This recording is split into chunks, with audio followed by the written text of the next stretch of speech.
Right, continuing on. What I have here on the board is an isolation of that augmented sixth chord from the Messiah excerpt, going to, here it is, the F natural, B, A, D sharp, resolving eventually to that E major, the 5. This is actually part of a modulation. The next piece comes in E, and it's very fast and lively, but for our purposes this serves really quite well. I hope the colors don't like overwhelm you. I think it's going to help you or make it look weird, I don't know. Anyway, you can't buy just black markers and an eraser, just so you know.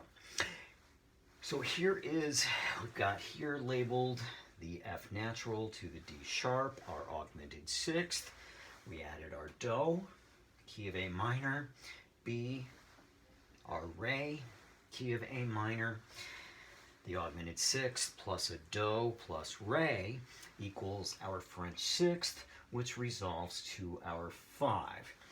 Now, taking it out of the context of the piece, we can see that this F natural is actually part of the key signature. In order to create an augmented sixth chord in minor, you only have to alter one pitch. So the good news is they're a little easier to create. The bad news is they're a little harder to identify. You know, if we see a raised tone leading upward, we will tend to think that it's a secondary dominant. And here's where it gets worse.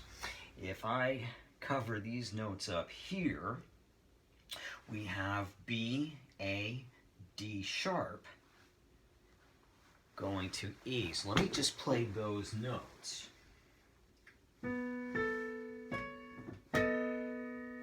Okay. That sounds like 5-1. That sounds just like a dominant seventh resolving where we expect it to. It's only when we add that lower pitch that we end up with our augmented sixth chord.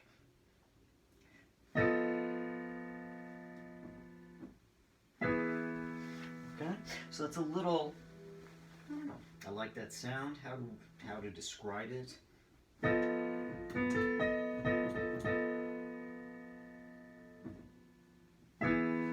Sounds a little more dissonant, a little more in need of resolution. So that is why, composers would use it, just to give a little more of an edge than just our normal secondary dominant or primary dominant would have.